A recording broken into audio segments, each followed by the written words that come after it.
Aloha and welcome to Connection to the Cosmos with your host, me, Dr. Lisa Thompson, where I have out of this world conversations with extraordinary people. And today I have Ruth Kemp on, and I'm going to bring her on in just a moment. But first, a couple of announcements. So if you have not had the opportunity yet to grab my free 20-minute meditative journey to meet your galactic family and guides, make sure you do that. It's on my website right at the top, mysticmanta.com or drlisajthompson.com. And if you are visiting Hawaii, specifically the Big Island, come see me on one of my Big Island UFO tours where you'll get to see the night sky in a whole new way using my advanced Generation 3 military night vision goggles. And we see stuff all the time, seriously. So without further ado, I'm going to bring Ruth on. Hi, Ruth. Hi, Lisa. How are you? I'm good. So let me share with the audience your background, your bio, and then we'll just jump right into the conversation. Sounds great. As a conscious explorer of the depth of our human experience, Ruth Kemp has studied the spiritual experience through multiple healing modalities and her own lived experience. Now she works as a spiritual mentor and ascension guide to support others in navigating their own journey of expansion. In this work, we transform the relationship with self and create a new experience of life based on conscious choice and emotional empowerment. Working with conscious inquiry and potent modes of healing, she helps clients to release outdated and limiting unconscious patterns to inspire more ease, joy, and inner freedom in the lived experience. Beautiful. Well, I'm so excited to have this conversation with you today. And before we get into the work that you do, I would love for you to share with me and the audience kind of your background. What kind of household did you grow up in? Spiritual, religious, something else? So that we can see this transition into the work. Yeah, amazing. Thanks, Lisa. So I grew up actually in a Christian household. So my mum was quite devoted to her Christian faith. Okay. And my dad sort of was curiously interested, he was interested, but a little bit removed from that. And so, as somebody who I was going to Sunday school, I had this, I suppose, this understanding of God. And, at a certain point during my teen years, things stopped kind of connecting for me. And it was as though this idea of God that I'd been brought up with couldn't possibly exist in the version of life that I was actually finding playing out for me. So I have always been intensely curious. Okay. And, this is why I say in the bio, from an exploration of the human experience. Mm-hmm. And so for me, as I grew into a teen and I started becoming more curious about the world and all the experiences that you could have. Mm-hmm. And, not all of these were biblical, so to speak. And so that really created a fairly big split between what I perceived as God and myself.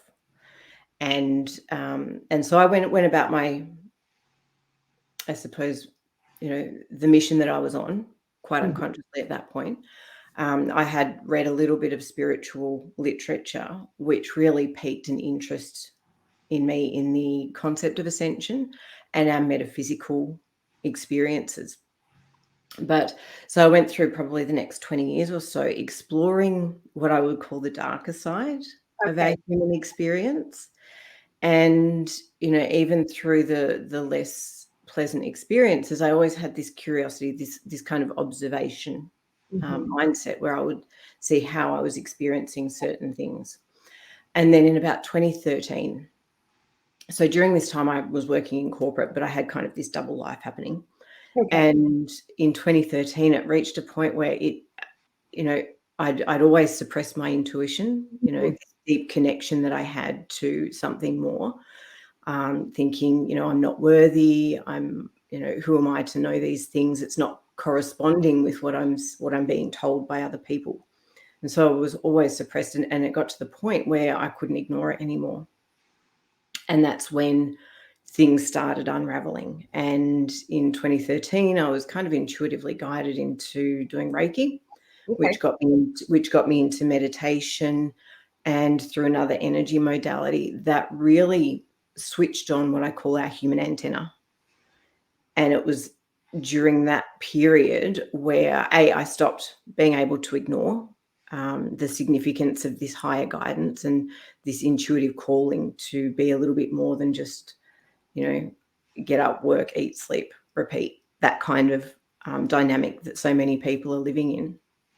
And, it was shortly after being switched on to this energy that I also tuned into my own soul frequency. So this high vibrational solar consciousness, which I anchor and channel for work for the human collective. Mm. And so going from having suddenly had this incredible spiritual awakening and this human experience, I didn't really know what to do with it. And so for the last 10 years, I've been studying, learning, growing to kind of bring a more grounded and structured approach to the multidimensionality, to this sort of consciousness that I'd started experiencing, and to bring it into terms that are usable in our day-to-day world, in a way that I can support people going through what they're going through, so that we can all kind of go on this great journey into consciousness together. Okay. Wow. So, I guess tell me more about what that looked like for you when you started delving into consciousness and the realization, like, of who you really were. Yeah, well, it was quite mind-blowing. It was actually very disruptive. So at the time I left my job, I took 2 years out of work just to try and integrate these energies. Mm-hmm. And I started, I had a big blow open of consciousness. It could be likened to the Kundalini when you're not prepared for the Kundalini experience. And, I was tuning into different dimensions and different, the consciousness of different beings. I became really aware that we're not alone in the universe. And, while I'd been prepared for that through being exposed to different documentaries, different material, nothing really prepares you for the experience of that. And so I had to go through my own process of, first opening up to this awareness and then going, what the heck is going on here? Mm-hmm. To, starting to seek out, or things were brought to me so that I could actually understand. There were some Buddhist sutras that were really helpful in terms of understanding the consciousness and where the human consciousness can exist in the various realms and dimensions. But there was also a lot of darkness. And what I've realized since then, at the time when you're in it, you don't really know what to do. And it's really this battle. And so I was working in astral realms. And, so I was fighting back against what I was experiencing coming towards me, Okay. And So what kinds of things were coming towards you? If you be a little more descriptive, if it's possible. yeah, absolutely. It is, one of the big issues that I had was trying to relay this in words, Okay. Yeah. And so I was tuning into Akashic experiences. So I was tuning into different timelines. I'd drop into a meditation and I'd be taken to, what were some extremely unpleasant experiences. And sometimes it was me on the receiving end, and sometimes it was me actually doing those things. Mm-hmm. And from an energetic and consciousness perspective, I was able to participate to the extent that it was a little bit of a karmic clearing. Mm-hmm. So perhaps putting things right in the energetic timelines. And, there were also experiences of certain individuals would come into my space, and there would be this multidimensional experience of perhaps their intention, or the energy and the intention that they kind of held either in this lifetime or in different parallel lifetimes, which I tend to refer to parallel rather than past. I do too. Thank you. Yeah. And so a big part of the process was, there was this element of karmic clearing, which I had to go through in order to be able to hold more light It was a Mhm. deeply healing process. And, while you're in it and you're fighting it at the time, you feel a bit lost, and you're just trying to survive. Yeah. And so, but as you move through it, as you do the healing work and this density, everything I experienced was based on the density that was held either in my ancestral memories, in my light body, my soul memories. Mhm. So as you clear that, your experience of the way you're engaging with people and the way different parallel experiences are occurring, you find yourself much more able to reflect a positive experience rather than that pain-based story. Beautiful. And we need a lot more of that now, right? Mm, absolutely. And one of the things at the start of the debacle of the last 3 years, I just got this deep sense of this is what I'm here for. This is the time. We Mhm. are living in the time, aren't we? Yeah, we are. So I just got major chills on that one. So so over the last 10 years, then have you mentioned multiple modalities, healing Mm. modalities. So what are some of the different ones that you've explored or that you actually even practice? Yeah, absolutely. So, when this awakening started happening and I started receiving the attunements to the sun frequency, I was a person who was so deeply rooted in a lack of self-worth, Mm, that I needed to go about and validate my experiences. So I did Reiki, light dynamics, and this energy that I was channeling. mhm. But I felt like it wasn't good enough, or how would people receive it? And so I learned kinesiology, which I think in the States is a different thing. So I learned energetic kinesiology. Okay, so tell me what that is from your perspective. So it's a beautiful modality, and I found it a really grounded framework. It gives us a structure for using muscle testing Mhm. Okay. to essentially use our body as an indicator to give us to give us responses Mhm. as to where our energetic systems are out of balance. So it's great for clearing old emotional beliefs. You Mm, can regress, you can do timeline therapy or ancestral clearing, sort of miasmic patterns and things like that. And I loved it. So as soon as I had my first session, I was lying on the table and I thought, this is something I need to learn, because I thought that having access to muscle testing, which tunes into our subconscious mind yeah. and can give us answers from beneath the surface, I thought that was something I really needed. So kinesiology was great. It also teaches about the meridian system, which is associated with traditional Chinese medicine, Mhm. and emotional imbalance. So it's, as far as energetics go, I find it quite a physical practice. Mhm.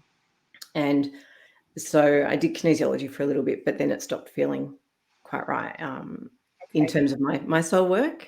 Yeah. And so I've done medical intuition, which is working with body consciousness again, but more of an intuitive process. And you kind of learn to allow the client to communicate what's going on beneath the surface without needing to muscle test. Mhm.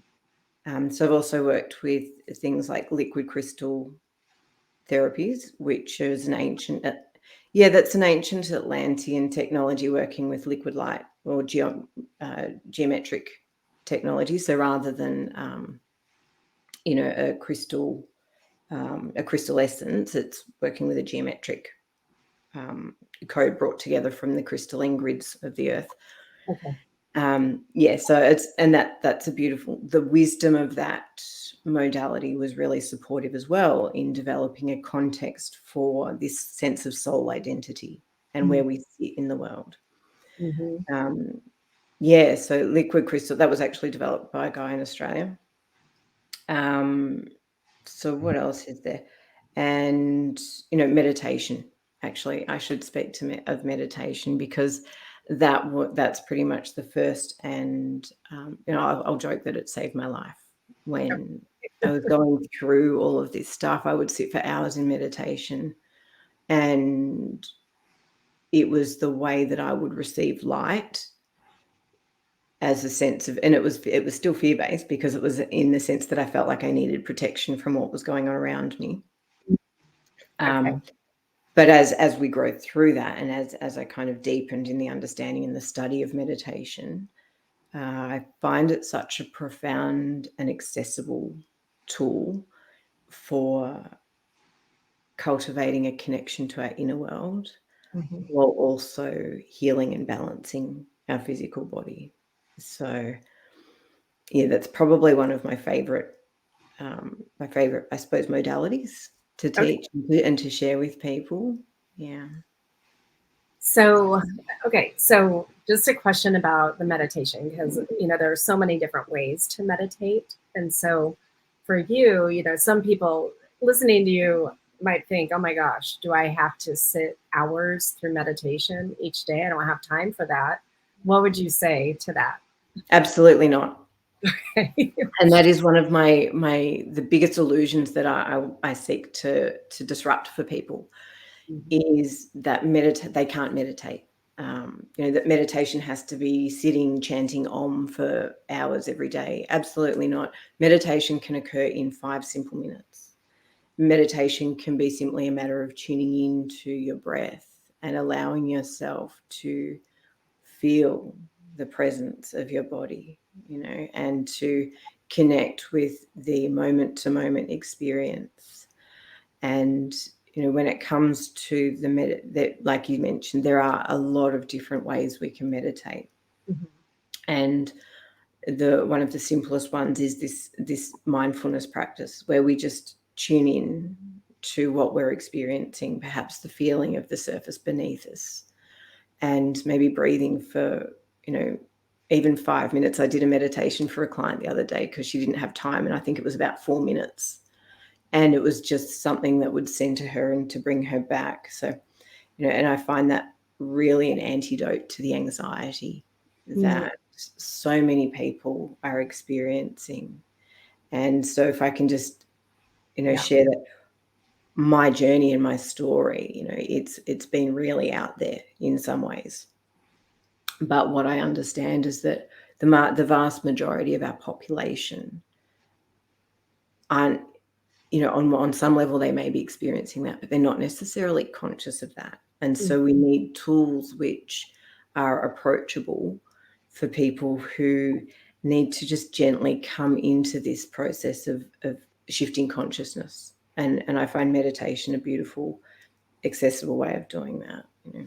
yeah, beautiful. So with doing all of these modalities and learning them, um, what has been the major shift for you in your personal life? And then we'll talk about how you work with your clients. Mm. Yeah, that's an amazing question. So I think that once you start to do this work, leading up to 2013, one of the things that got me into Reiki was this deep sense of inadequacy. I had a successful career, well, a so-called successful career, but it actually meant nothing to me. It was so far out of alignment with my own truth, with my soul calling, but I'd never been taught there was an alternative. And so I think that, what a lot of people are coming to now Mhm. are a realignment, with what is real for us. And so since that time in 2013, I've deepened into this relationship with self. And a lot of that has just involved doing the inner healing so that I can be what I came here to bring for the world. Because it's, the thought of actually being, for so many women, and myself in particular, the idea of being seen or heard, you know, in as an authority in your field Yeah.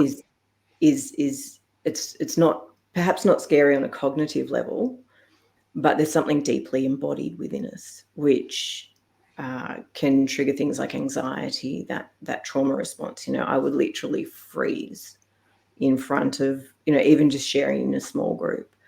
And so to really find the voice and going through learning all of these modalities, they're ways that they've allowed me to develop a greater understanding of the human experience and given it context. Context is such a key word when we're talking about metaphysical and spiritual experiences, to bring that into a context that can actually impact our lives. And so since that time, I've been in on and off with the corporate work. I finally left that last year, and it's been a pathway to find that level of fulfillment and to find that level of purpose and connection. Like, there's no greater joy than to see the look of light come on in someone's eyes, as I'm sure you know. Yeah. So what is your soul's purpose? What did you determine after all of this that you're here to bring to the world? Well, it's funny, isn't it? So we tend to think of the soul purpose as being this huge, detailed or specific plan. And, on the one side, yeah, I'm here to anchor light. I'm here as a source, as an anchor for this solar initiation, this sun consciousness, and to support others in realizing that.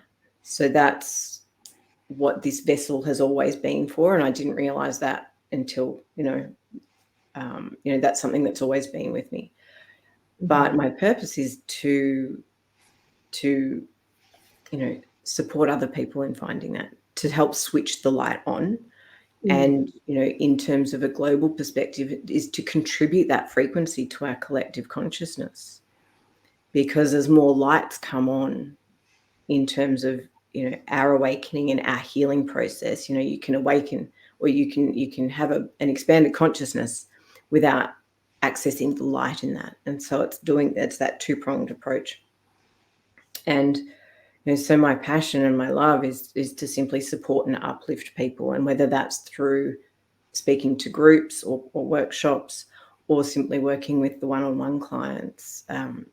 Like I said, it's just switching those lights on for people. Yeah. How beautiful. And so when you're working with, what kind of people come to you? Who is like your ideal avatar?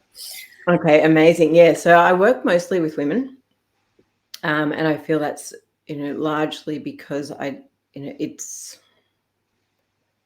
that journey, and I know that pathway, and it's where I can hold space profoundly for people. And so women who are beginning to realize that there's more to their experience than the career, than even the family. We are expected to do all things in this world, but we've been taught to do that at the expense of our sense of self. Yes. And so it's a process of empowerment and reconnecting. So I often refer to myself as a bridge. So I help, every individual has their innate gifts within them. And I help to bridge the space between the limitation and the suffering and the potential pain that may be happening in life, helping to identify the patterns that have been formed. With energy work, we can clear those with different approaches or modalities, and then to also come in to embody more of their higher self, more of their soul light. And this is actually quite a smooth process. So it sounded like I had a pretty bumpy process, which I did, but my aim is to really hold people and to love them and to nurture, to provide permission for people, for women to feel their bodies again and to feel their emotions again, find a safe place to feel their emotions, and to learn and to educate people as to how to move through those safely, so that they don't continue to accumulate in the body and then form these chronic illnesses that are so rife, everywhere today we're seeing.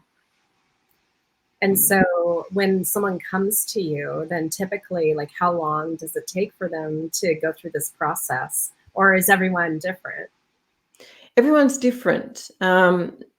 So it wasn't until COVID hit that I stopped doing work in person, so I do everything online now. Okay. Yeah.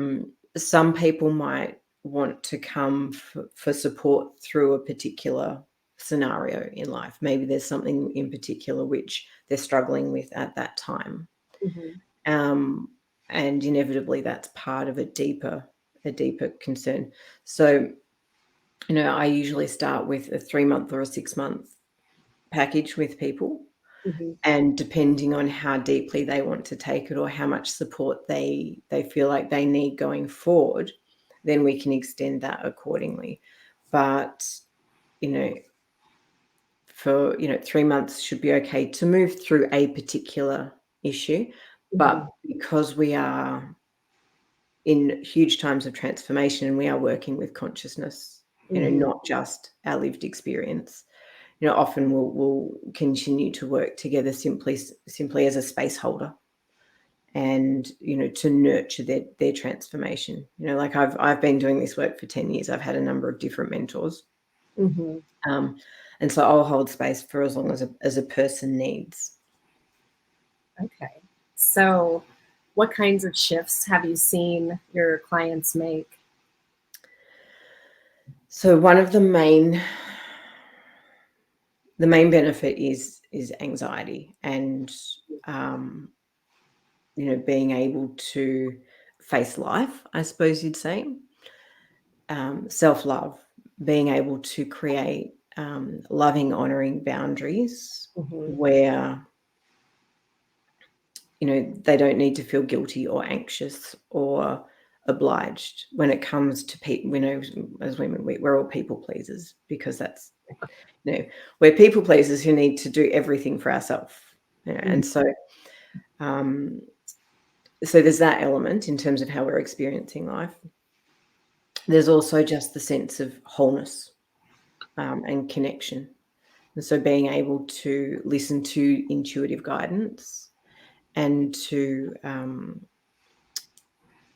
to simply connect with themselves and have that be okay. Mm-hmm. Learning practices to self-support, and seeing people start to meditate and have breakthroughs in their own awareness.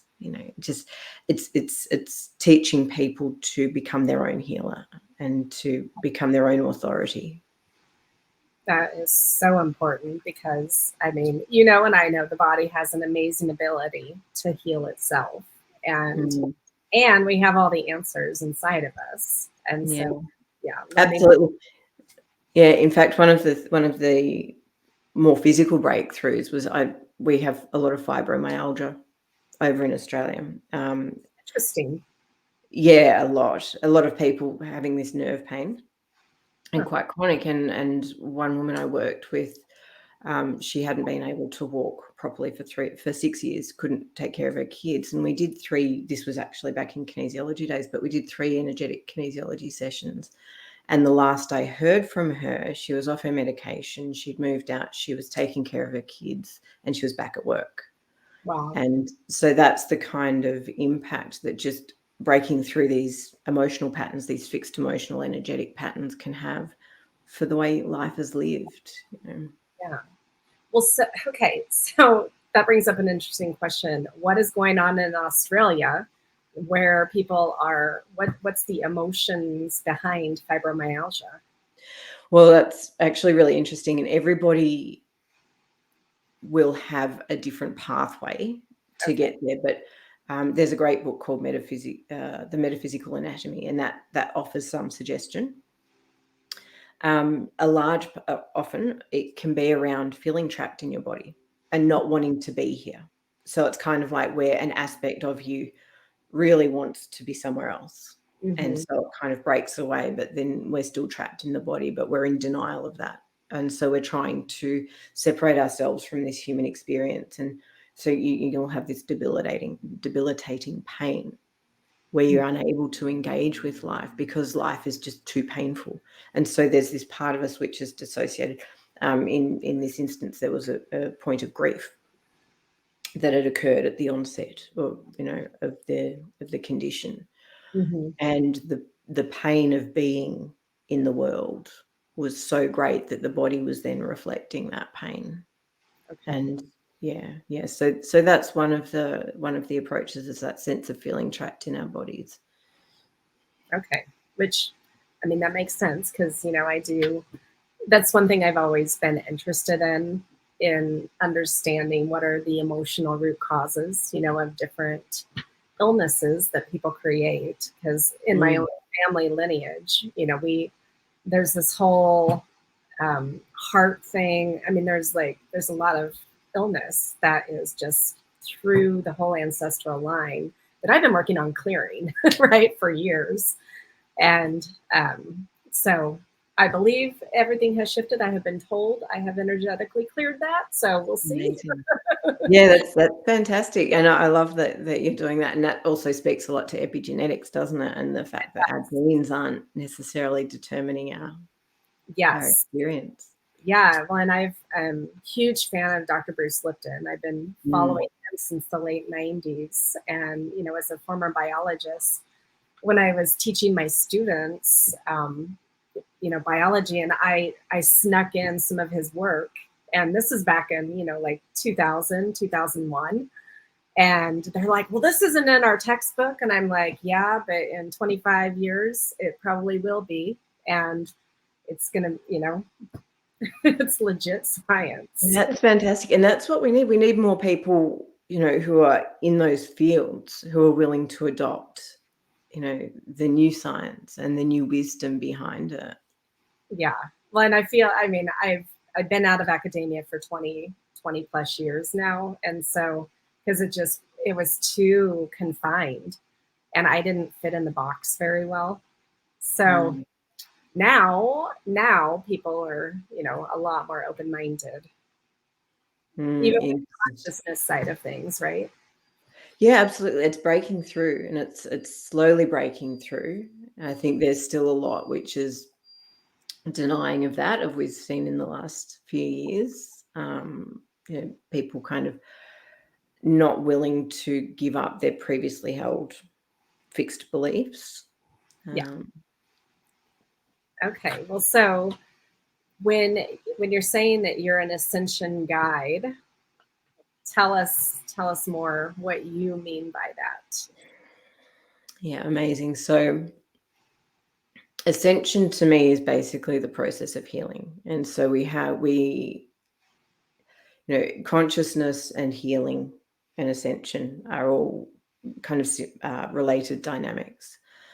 So ascension is, I suppose, put simply, our ability to live through heart and our ability to experience a more connected state of reality, where our state of consciousness is not just expanded to experience more than just our physical three-dimensional senses, but it's expanded to experience, the more subtle realms. And I know that you do work with extraterrestrials and cosmic consciousness and things like that. So that, and I think that's part of it. So that's part of moving through the layers of consciousness. Yeah. But my personal work, because I don't connect so strongly in that intuitive level, is in as a guide for people to move through their own density. And it's the density, because everything's frequency, as we know. And Yeah. so it's our ability to let go of the density, or cleanse our light bodies from the patches of density, and which are pain, suffering, the stories, our self-righteousness, all of these limiting false beliefs that we have. Mm-hmm. So as an ascension guide, I help people to clear these blocks and clear these patterns, to start to experience a lighter version of themselves. And it's lovely because, it is such a gentle process. It's not like smashing someone with lightning, like I kind of went through it. It's actually allowing people to come to it in a state of comfort and ease, where they can feel sort of held and supported. Mm-hmm. And it's there's a lot of confusion at this point in time. It's like the old ways aren't working. Everything that we used to do and we used to know is suddenly feeling, really restrictive or really unsafe, even to use that term. But people don't know what else there is. And Mm-hmm. so the process of ascension, we've got cosmic energies supporting us, but who's supporting people on the ground? And so that's the process that I take people through is their own their self-paced self-discovery, really. Mm-hmm. Discover the part of them that is more. Yeah. Well, and I think that for people listening or watching, hearing that it can be a gentle process makes it easier to maybe want to go to someone like you, Mm. because some of us that have been through the ringer in our lives, we did it the harder way, and it Mm. and so we paved the way a little bit to make it smoother, right, for other people. Absolutely. And it has been, because if you go through this sort of process and it's, largely unguided and we have to figure out what the heck's going on. Yeah. And that is the purpose, in being perhaps a front runner or a forerunner, is to then bring that back so that other people, because it's a courageous, and I really want to acknowledge people's courage. Anybody who steps into this work, Mm-hmm. um, as a conscious choice, there's an immense amount of courage and surrender that's involved in that. But to know that you can be guided and supported through that, the more consciously you choose to embrace it, the smoother the journey will actually become. Whereas if we sit in denial and we sit there trying to pretend and grip onto our old world and our old ways, it will eventually become, it tightens, that kind of noose tightens around you and it becomes less and less comfortable. So I do encourage, anybody who's thinking about it, there are so many sources of support out there to assist this process that we're all going through at the moment collectively. Yeah. So being that you're in Australia, I'm just curious what the state of consciousness is in your country with all of this.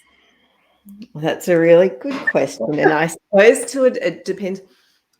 I see so clearly that our experience of life is directly related to the level of consciousness at which we're inhabiting. And so throughout the last, so I in Victoria, where I live in Melbourne, we Mhm. had the longest, strictest, most draconian sense of lockdown anywhere in the world. Okay. So, and I really felt that consciousness, the suppression and the heaviness of that. Mm-hmm. Um, and I can go into reading into that different things. Um, but then in different parts of Australia, so in Northern Australia and Queensland, there's a much lighter energy, and a lot of people actually migrated from down south up north during it because it was such a heavy experience. So, I tend to not engage so much with the dense side of things. I'm Yeah. compassionate towards the fear, but I'm also a very, very clear space holder for people's potential instead. And as part of the energy work, the inner work that we do, it means that we can hold that space and transmit that sense of potentiality without needing to force it on people. So we're still in quite a heavy, in Victoria, it's very, we can go into the government and things like that when it's not optimal, but I'm Yeah. holding a really solid vision for what's possible. Things like, although actually in terms of comparing to America, Mm-hmm. things like our food supply, Mm-hmm. it's a lot better. It's not as tampered with as you'll find over in the States, things that I hear about over there. But I'm also very much noticing a kind of divergence of consciousness. So, like I said, I left my old job mid last year, Yeah. and I'm noticing the energetic space, the realms that we inhabit, it was all on good terms, but the realms that we inhabit, there's less crossover. I'm noticing certain people are falling out of my life, and that's not a good or bad thing. It's simply that, as you know, with the veils thinning at this time and with all the astrological movement, people are really, people's choices are having a much more profound impact on, people's choice on where they want to resonate.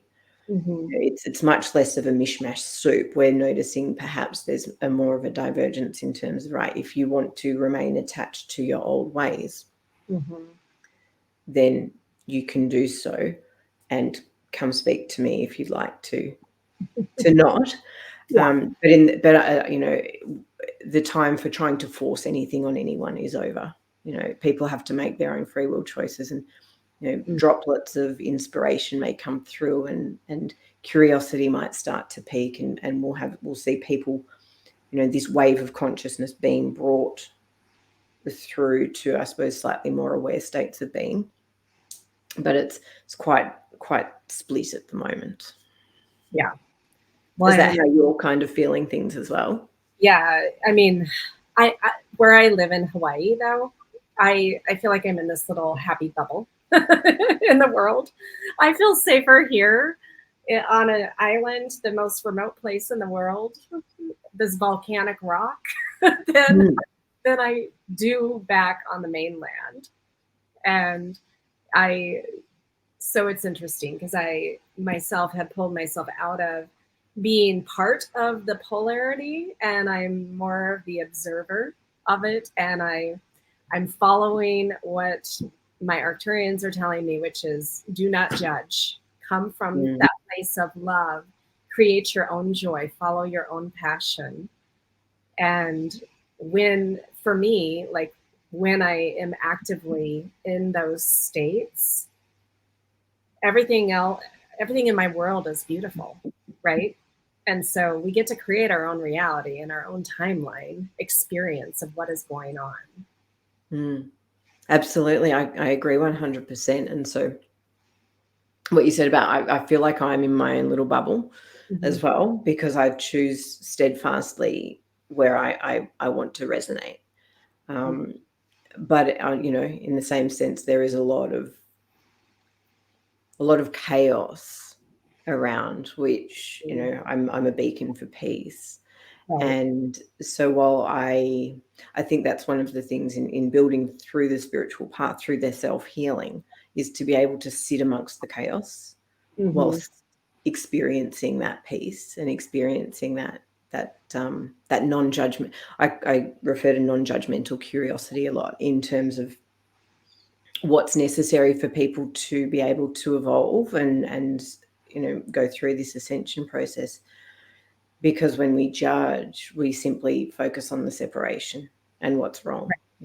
Instead of being able to curiosity, we can play, we can learn, we can grow without needing to make anything wrong.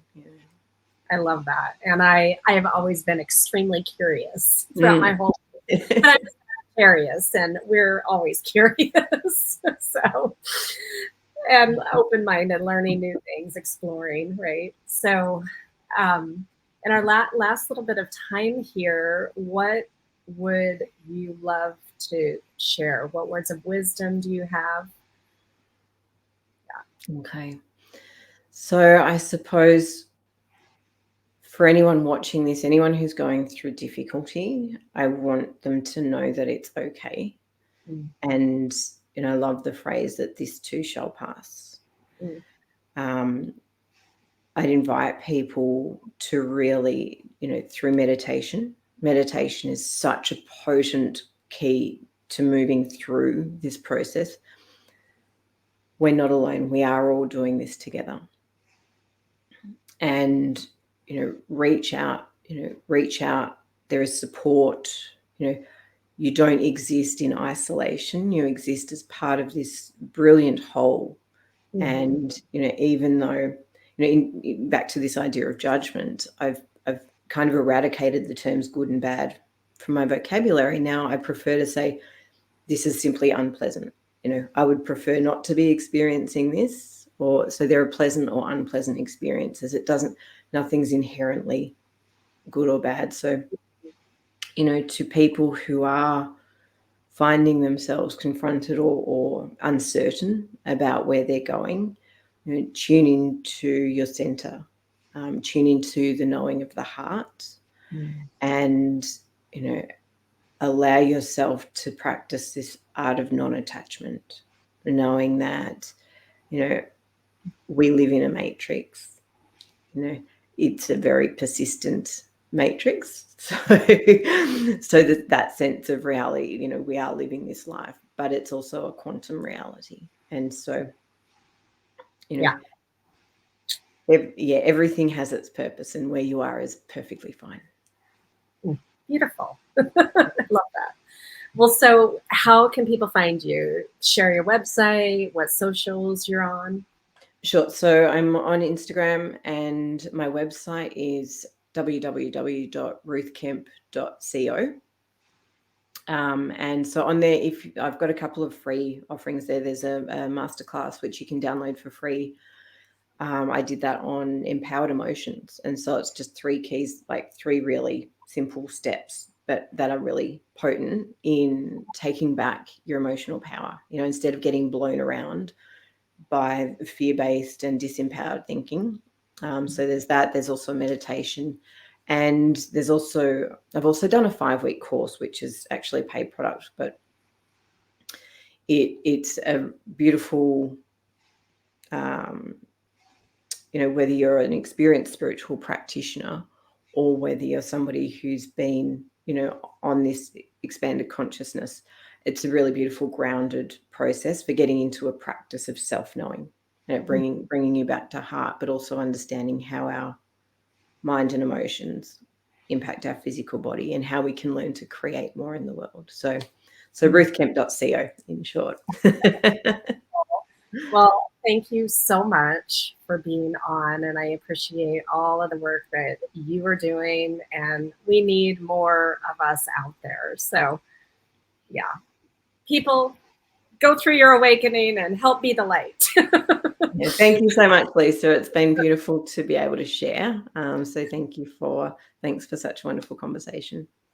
Well, and for those watching or listening, thank you for being here as always. And I'll see you next time on Connection to the Cosmos. Aloha.